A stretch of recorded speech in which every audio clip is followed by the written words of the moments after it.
All right, you guys, we are back and I'm here with Huda. Hi, Huda. I'm so excited to have you here today.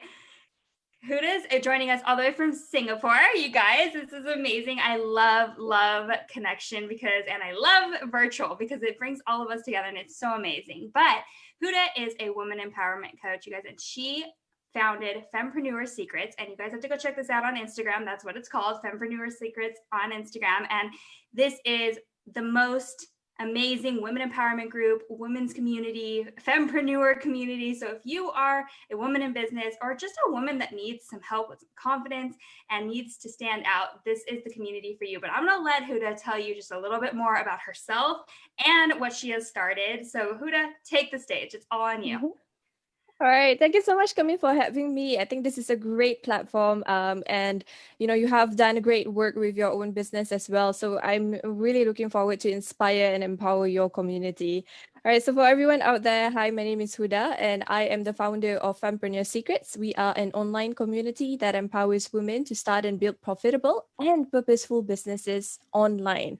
We have a social mission, which is that for every single paid student that comes into our community, for every single paid member that comes into our community, we set aside 20% of that to support women who are struggling in their life. Could be because they are a single mother, could be because they get married out of wedlock and their family disown them, or it could be because they are just put in a situation where they are in a low income household. So we help and support them to build businesses so that they can continue to fish for the rest of their lives.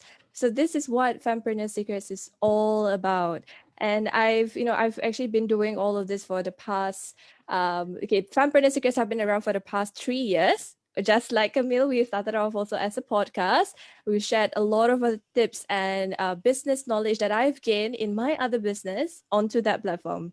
Yeah, so we've gotten a couple of interesting women entrepreneurs that we've interviewed also as well on the podcast. And we've moved all of that into bite-sized information that can help women entrepreneurs start and grow their businesses. Yeah, so that's basically about me as a start about Fempreneur Secrets. Oh my gosh, I love it. And I love your mission. And anyone that's listening right now, I know if you're listening to me, you totally resonate with Huda because this is what we're all about. And I love it. And this is what I'm all about as well. But can you share a little bit more about yourself? I know you were telling me just a little bit of your story and the other things that you do. So I would love to hear kind of how you got into all of this and your journey and everything else you do on the side. Sure. Okay, so first of all, I need to put in across a disclaimer, which is this is my second business, like I mentioned just now. My first business, still ongoing right now, is a video production company. All right, so for that business, it started off on because of photo booth. That there was like a trend in this part of the region for photo booth to be very popular in the wedding space and also in events. So I started a business because of that, as well as other circumstances that was happening around me. All right, so this is where my story begins. So when I was 21 years old, my father had passed on. So my father is a millionaire, and he had run his own construction company for the past, like 20, 30 years of his life. So he was always, the one who has taught me about running a business and what are the things that I need to look out for. So my mother was a business partner, my father's business partner, only in name. So she does not run any operations, but she was just a business partner on paper. So what happened when my father passed away was that we had no clue that he had taken up a lot of loans to run the business, but those loans were serviced because of the business. So when my father passed on, the responsibility of paying the debts fall on the burden of my mom. But my mom had zero clue on how to run a business. She had zero clue on how to run a construction business at that. So she didn't know what was needed to do. And she had to take advice from so many different people. My brothers, all of them were being taught under my father. And having three different mouths to share your opinion, a woman who has zero clue can get super confused, not knowing what to do. And on top of that, she had advisors. She also had, people like banks telling her what to do and things like that. So as a result, some of the decisions that she made were not thought of carefully. And one of the decisions that she made resulted in us being homeless. So she let go of all the assets that my father had accumulated in his life to finance the loans. She let go of the only home we had left and we were just like living from street to street, and we were also living from the hospitality of family and friends. So that was to me the lowest point in our lives. Like, we didn't even had anything. So there were moments and days of that experience where I had to decide. I had $2 in my pocket, and I had to decide, do I spend this money to go take a bus and go to a relative's place, knock on their door, and see if they would be willing to accept me, or should I spend that $2 buying chicken rice? So that is like a dilemma that I had to go through. And at that time, I was just at the lowest point in my life, and I looked around. I tried my very best to apply for jobs. I applied for more than 500 jobs. And online job portals, they have like this button that submit your application, right? That Mm-hmm. button is like my best friend. I keep clicking on anything. I didn't care what was the position. I just clicked on everything.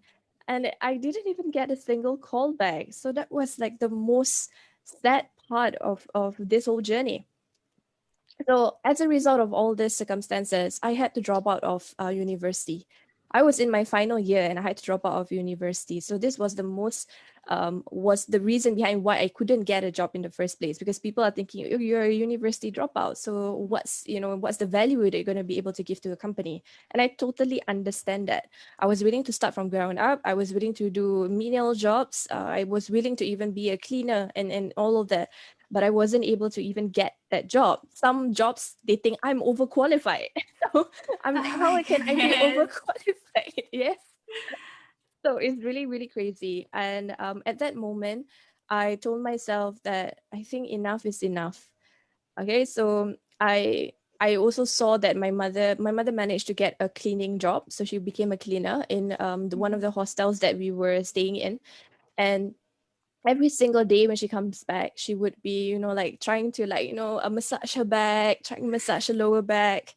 And every single time when she does that to me, I ask, Mommy, are you okay? Are you okay in terms of your health? Do you need me to do anything? She's like, she just gives her smile, her biggest smile. It's okay, Mommy's okay. So I felt hurt. I felt so emotionally hurt that my mother, who has been living such a comfortable life for the past 30 years of her life, she had to go through this. So I was just so mesmerized at how my mom had so much strength. So I Yeah. said to myself, this is enough. Like, I don't want to see my mom in this situation anymore. So I told myself, okay, so what is it that I can do with the existing resources that I have? So before the house was seized, I looked at my own assets. The only assets that I have was a MacBook that I got from university. And I have a camera that my mother gifted to me when I entered university.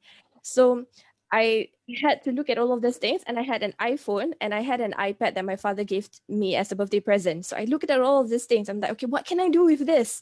What can I do with all these amazing gadgets that's not cheap? So, like, they are Yeah. all really expensive gadgets, right? So I told my then boyfriend, now husband, what can I do with it? And he said, okay, so you can sell off your iPad. You can get about $400. Okay, so that's at least going to be able to sustain us for the whole month.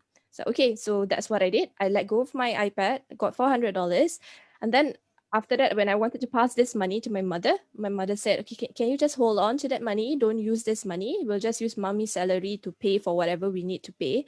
This one is yours. So with that, I told myself, okay, so what can I do with this money? Can I start a business? That was when I asked my then boyfriend, now husband, and also my business partner in my other business. So I told him, okay, with this money, can we start something? I've got a camera, I've got a laptop, I've got this $400 and a mobile phone. So what can I do? He said, oh, you can start a photo booth business because you've got a camera. I have a tripod. I have another camera as well. Then you've got a laptop. Basically, it's settled. You have all the softwares and everything, and we can get started. And that's exactly how we got started in that business. So our first gig, it's so memorable. Our first gig was in a pub, and being a Muslim, wearing a hijab, being in a pub there's a lot of question marks coming from the guests.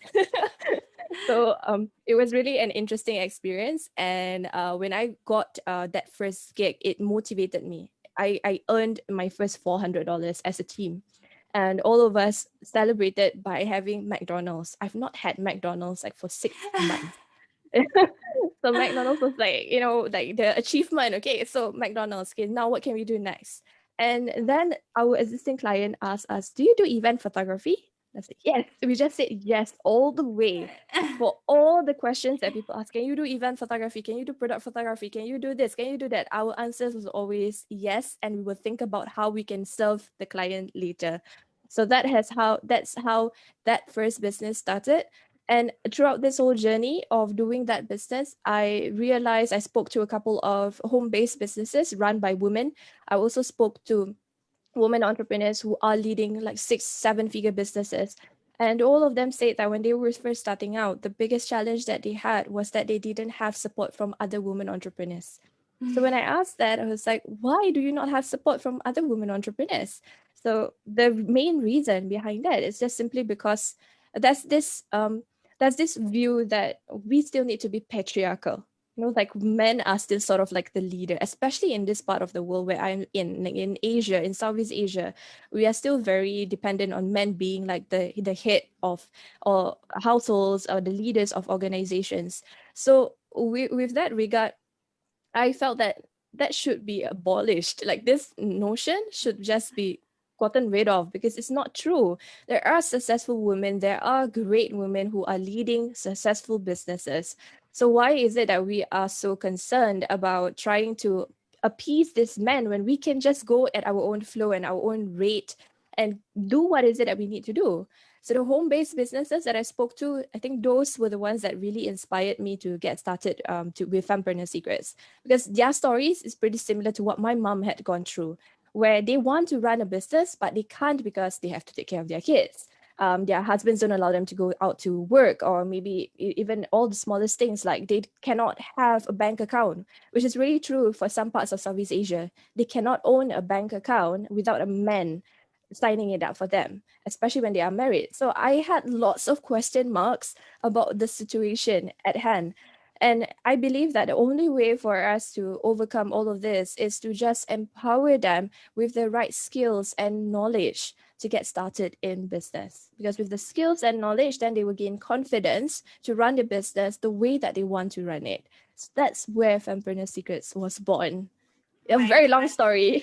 No, thank you for that. And thank you for being so open and sharing and being honest with your entire story. I think that it's absolutely inspiring, first of all. And I think that the fact that you questioned, even though, especially for where you live and where you're at, to question even these things can be difficult. Why am I not able to do this? Why can't I do this? Why are other women not being able to do this? Why don't they have the support? We don't realize sometimes, even being here in the United States, I have the option to do anything that I kind of want as a woman. We were given a lot more opportunities to do that. And if I tell my husband I'm doing it, he's going to be like, okay, babe. So it's a little bit different, but I love that you have not done it in a way that is offensive or wrong. You've just done it in a way of being a supportive person to women in business and being able to give them that understanding that they can do it themselves. So I know that we kind of talked a little bit about, different ways that women can step out, some tips, some tricks, even being on camera. I know you have some amazing advice in regards to that. I'd love for you to share some of the things that you do with your clients and the women that you work with, especially in this group, this community. All right. So for some of the tips that I can share with the community is that if you want to become visible online, there's a few things that you can get started with. Number one is that you got to choose your platform. Where is it that you're going to share your message? Are you going to be comfortable sharing it on Facebook? Perhaps for you, YouTube would be a great platform. And just like for Kamille and myself, podcast is a great platform for us to share our message. So whatever platform that you choose, you've got to stick with that platform first. Okay, grow that platform first and get yourself more visible on that platform. Now, visibility is not just what we can see, it's about what we can hear as well and how we can feel based on the content and the message that is being delivered across. So through the stories that you've heard from Kamille's podcast, or even through my story that you've heard just now, there's some feelings and emotions that's associated to it, and making it easier for you to resonate with the person at hand. And that's exactly what you want your audience to feel about you. So the more open, the more authentic that you can get, the better it is for your audience. They will be able to realize that you are serious about your business and you are passionate about what you do. That passion cannot be created. This passion is inside and within you. So you've got to let that out. Right. So that's my first tip, which is to pick a platform. The second tip that I have for you after you've picked a platform is for you to pick your consistency. Right. So after you've picked your platform, you got to decide how consistent are you going to be to share your message and become more visible online. Is it going to be daily, which I know some people do, and I find that is really crazy, but I respect them nonetheless. And then there's also the weekly ones where I believe that you and I, we are in that kind of a frequency. And then there's also the ones where people do it maybe on a bi-monthly basis, so fortnightly. And all of this kind of frequency, it's your own frequency. Do not try to chase someone who is doing perhaps daily. They could have resources at hand that can support the other parts of their business, but perhaps you don't have that. So just go with what you are most comfortable with and pick your own frequency. And the final one of them all is that you need to be able to hone your message. So your message needs to be very clear from the very, very beginning. Like, okay, so I'm sure you've heard from Tony Robbins before, that he always say that your mess is your message. And I cannot deny this because, right, likewise, like you've heard, my story, my life story was a mess. Yeah, but this is my message as well. So if you're able to hone your voice and hone your message to the world, create this consistency across the content that you want to share and across the things that you want to, live up to it makes things a lot more easier for your audience as well, because then they know that you are the person that they should go to when it comes to this type of problem. You are creating a name for yourself in that area of specialization. So from there, you get to see that with the right platform and consistency on that platform, and then after that, making sure that your message is clear, you hone your voice, your audience know who to go to. So that is already the beginning of visibility. So if you're going to just tell me, like if any one of your audience or anyone listening in telling me that, oh, but I don't think that it's possible for me to become visible because I don't look good, I don't sound good, I'm not fluent and things like that. I want to tell you that all of that are self-limiting beliefs. They are the things that's hindering you from becoming a success. So stop telling yourself you can't and drop that and say you can. Or you just drop all of that and say, why not? So if you can do it, and like if Kamille can do it, if Huda can do it, I'm pretty sure you can do it too. So there's no doubt in that. Like you just need to get started. Yeah. Absolutely. Oh my gosh, you just had so many amazing nuggets of wisdom just now. And I want to start with the very first part that you talked about, with first getting really comfortable and good on one platform. I think for me, working with a lot of female entrepreneurs, we are the type that want to do it all. We entrepreneurs want to do it all. That, we think we're capable of everything, especially when we get started. We want to just do everything. And I'm always telling clients, focus on one place, become really good there and get a following, get an audience, build a community. And then if you want to expand from there, whether it's Facebook, Instagram, YouTube, whatever the platform is, once you have built it there, it's going to be easier to move on to that next platform and start growing it. I mean, for me, a podcast was not my first thing. Instagram was my first thing. And I built it up to about 16,000 followers. And then from there, I moved on to other platforms, but I became really authentic and real and open, and I did a lot on that platform. And I started it when it was 6 years ago, and the business part of it had just started, so I was able to grow really fast. It's a little bit harder now, but I became very comfortable with that, and then I was able to move on. And also the authentic side, I love that, and we could talk a little bit more about that, and I'm sure you see this a lot. But even you just sharing your story, and if you listen to my podcast, which you're here, you've heard my story, you know a lot about my story, and it really connects with the people that you want to connect with. And unless you're able to, I just got off an entire training with a couple ladies on vulnerability and authenticity, and that is something that's going to change your business. Share some of your experience with that. I would love to hear how you sharing your story or just talking to other women about it, how it has changed for you. Could you explain that question a little bit more so that I can just being more authentic, being able to share your story. I mean, obviously, like you said, your story, It's messy, but it's your message, right? And you're able to share that with other women. What kind of response have you Uh, gotten from other women? What have you seen in your business because of what you've been doing and sharing your message? Lovely. Okay, so that question is what I love to answer so much. Okay, so one of the biggest changes that I can see for me becoming visible online is that I start to get a lot of Muslim women from all over the world who looks just like me wearing a hijab, and they go ahead and just say, "I am so inspired that you are confident to be in front of the camera and share your message. I want to be like you."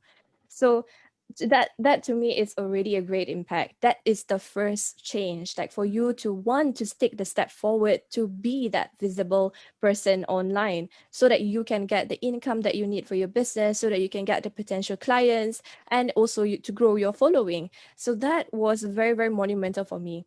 But I think above all, throughout this whole journey, there's one story of my client that I will never be able to forget. So I've always said this before, that when you are in a position of when you're in a low position in your life versus when you're in a high position of your life, your motivations are different. So when I compare my paid clients to my the social mission that I have, it's really a stark difference. Okay, I'm not saying that my paid clients are bad. I'm just saying that your motivation is different because your circumstances are different. So I had this really amazing story of one of the women that I was mentoring. So number one, she was living in a war-torn country. She wants to pay for the service. She really wants to pay for the service. She kept asking me, how much is it? Can I pay for this? I know I can't pay the full sum at one go, but I want to make a effort to pay for it. Can I break it down into installments? So to me, that first act of you just asking, that's already something. It just shows something about you. And also the next thing was that when I was interviewing her about her business, trying to understand her business, was really quite interesting that she started her business with just one plot of land. So with one plot of land, you can grow a startup. I was so impressed. She built an app so that farmers in her area would be able to would be able to transfer whatever that they grow, the crops that they grow, over to buyers, direct to consumers. I was so impressed. This person started with one plot of land and she wanted to grow this. But because the business itself takes years for it to grow, since you're depending on a plot of land, you're waiting for farmers to crop to yield, right? It will take some time. So at that moment in time, she was trying to grow her business, trying to understand what can she do while she wait for the yield to come through. And during that period, during our second session, she suddenly disappeared. She went MIA. So I was like wondering, is this girl another person who's, just signing up and you're not interested at all, and you disappear? So she wasn't like that. She actually sent me an email to say, "Hi, Huda. I am standing at the border of my country because the militant group in our country has already stopped all internet connection. This is going to be the last email that I can send to you. I'm trying to inform you right now that I will not be able to reach out to you. You can send me emails, but I don't know when I will be able to reply back to you." Can you imagine like that No, kind of stories? Like we've no. got people who don't turn up for classes, just because, oh, I don't feel like it today. And then we have this group of people who are so determined to see success in their business. They've got so much respect for their teachers, their trainers, and they give that respect by taking a risk on their lives to Yeah. let you know that they can't come to class. Can you imagine what that's like? So that to me was the greatest impact of them all, to see that this story will be able to inspire the women who can actually afford, who are in good circumstances, who are blessed to live in a city where everything is taken care of. You can go walk down the street, go to a grocery store without having to be shot or things like that. So like you are in a blessed position. And if it just makes me wonder, why is it so difficult for some of us to take that one step forward when there are others who are waiting and willing to run towards us? So this is one of the things that I feel is a great impact, that I say this to a lot of my women entrepreneurs in the community, that even if you have one student, you give your best. As you would if you had 10,000 students in an auditorium. You want to give your best no matter what. And when you give your best, your authenticity will flow through and people will feel you. And this is exactly what I managed to go through and experience as I share my message to the world.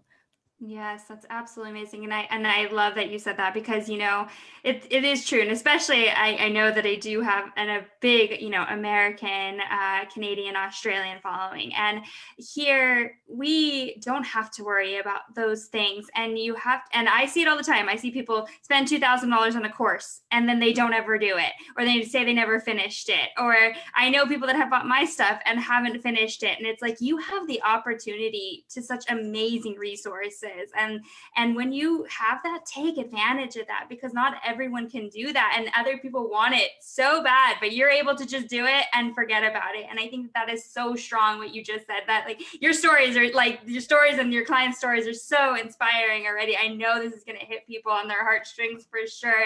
And it's just coming out of how beautiful and how amazing you are at what you do, because gosh, like this just shows how people can open up to you even and trust in you to talk about these things as well, because that is a big deal.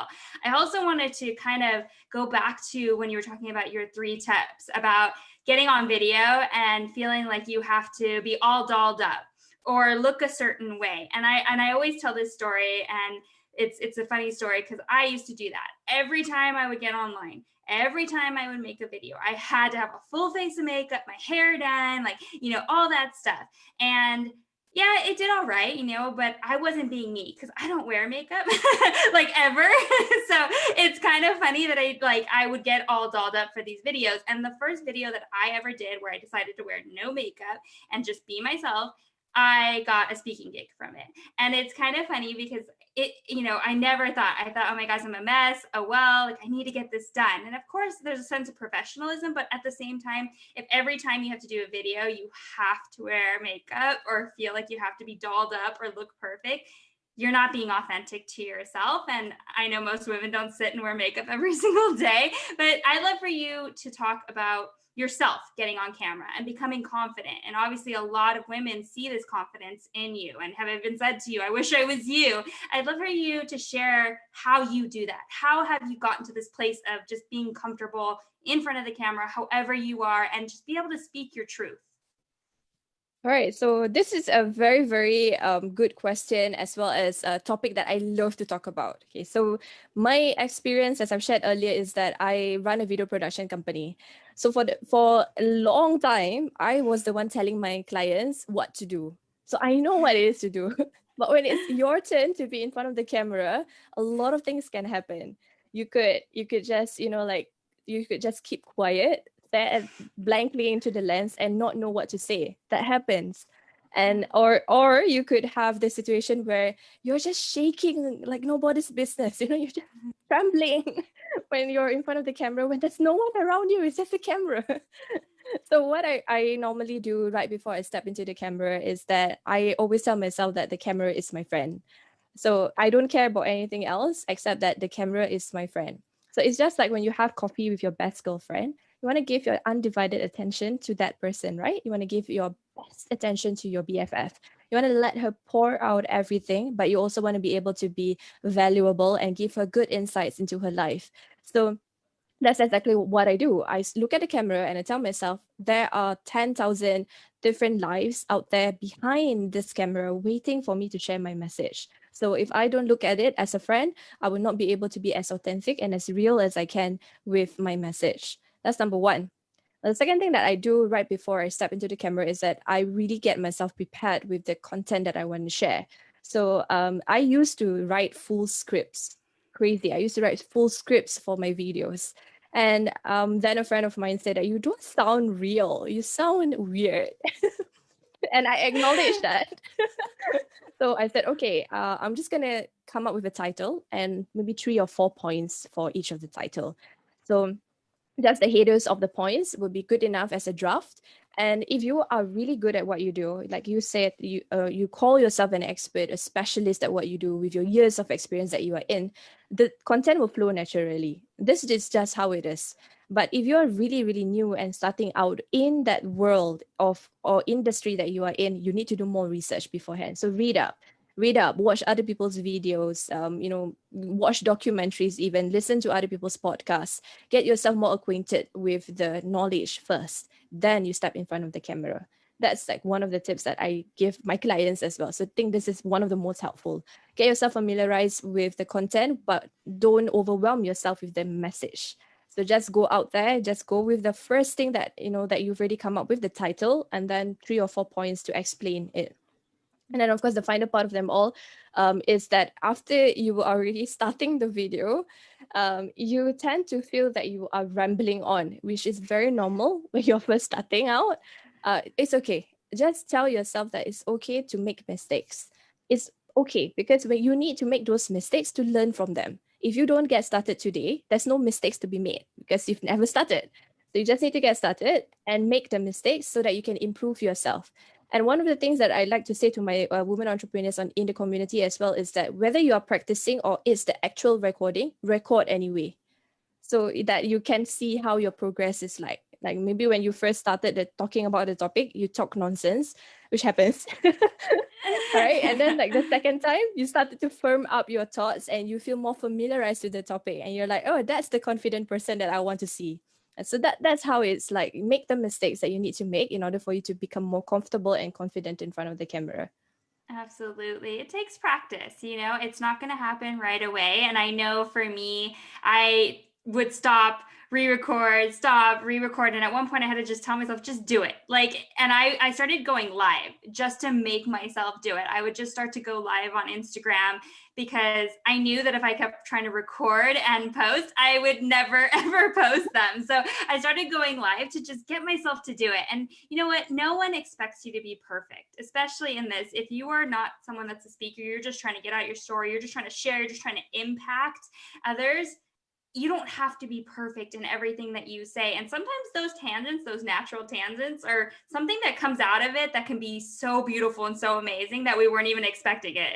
It just came with what you were saying because this is what you love and you're talking about what you love. So as long as you're following your passions and you're going after that, I feel like that is going to be, like I said, I make mistakes on this podcast all the time. My dog barks in the background all the time. I have to just be like, sorry guys, that's life. It's okay. It's not going to be perfect. So I love that you said that, just get out there and practice it and then learn from it. Learn what you messed up on, learn when to stop, learn how to kind of check your timing. You'll learn all those things. It just takes practice and learning from your mistakes. So I love that you said that. But Huda, I want to thank you so much for everything. You have been so absolutely amazing. I would love for you to just share where everyone can kind of find you and anything you might have to offer the audience and anyone listening.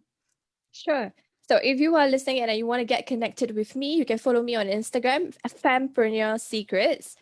So the spelling is a little bit interesting. So it's just Fempreneur Secrets. Okay, so you can find me on Instagram or you can connect with me on my website, fempreneurSecrets.com. That's where I share a lot of my tips and also the podcast episodes that I have. And just for the listeners of Kamille's show, I do have a freebie that I would love to give to you guys, which is my client avatar workbook. So if you're starting out and you are trying to figure out what kind of business you want to start or who you're trying to serve, this is the first thing that you need to do. You need to know who your clients are.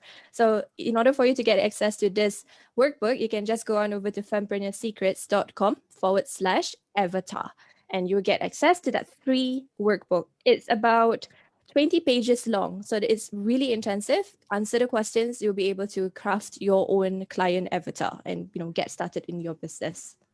Amazing. You guys hear that? That's amazing just for you guys. So make sure you go check that out. And I'll obviously have all your information down below, Huda, so that everyone can get connected with you. And make sure to reach out to her if you guys have any questions or just want to get connected to your amazing community. I'm so excited for people to get connected there. So thank you again, Huda.